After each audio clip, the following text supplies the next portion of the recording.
ჭიათურის მეხუთე საჯარო სკოლის 10 მოსწავლემ პროექტის გენდერული თანასწორობა ფარგლებში დამზადებული ბროშურებისა და ვიდეო მასალის პრეზენტაცია მოაწყო.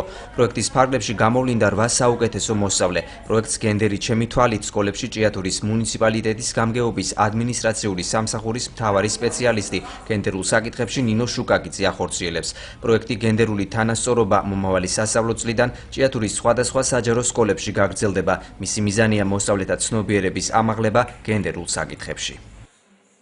Ამ პროექტის მიზანია ბავშვებს ჩამოუყალიბდეთ კულტურაში და ქცევის წესად ეკცეთ გენდერული თანასწორობა. სკოლის ასაკიდანვე უნდა ვასწავლოთ ბავშვებს თუ რა არის თანასწორო უფლებიანობა, თანასწორი მონაწილეობა როგორც პირად, ასევე საზოგადოებრივ ცხოვრებაში. უნდა ახალ თაობამ უნდა გაითავისოს. ხაბატონი ნინო ესაუბრა ბავშვებს გენდერის შესახებ, ქონდა მოტანილი სხვადასხვა თვალსაჩინოება, ვიდეო ასე ვთქვათ, ჩვენებები გამართეს და ფაქტობრივად ბავშვებმა გაიგეს ყურით რა თქმა უნდა და მოსმენით ბევრმა შეიძლება ეს იცოდა, მაგრამ გაიგო უფრო დაწვრილებით რა არის გენდერი, რას ნიშნავს გენდერული თანასწორობა.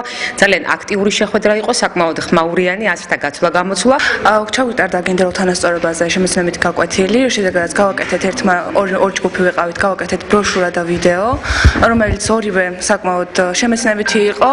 ერთი გულისხმობდა ზოგადად გენდერული თანასწორობის მნიშვნელობას და საქართველოში რა დონეზეა ის განვითარებული და როგორია მისი დონე და მეორე ჯგუფმა იმუშავა ვიდეოზე, რომელიც ითვალისწინებდა რომელიმე მოქალაქეს, რომელიც ეთანხმება გენდერულ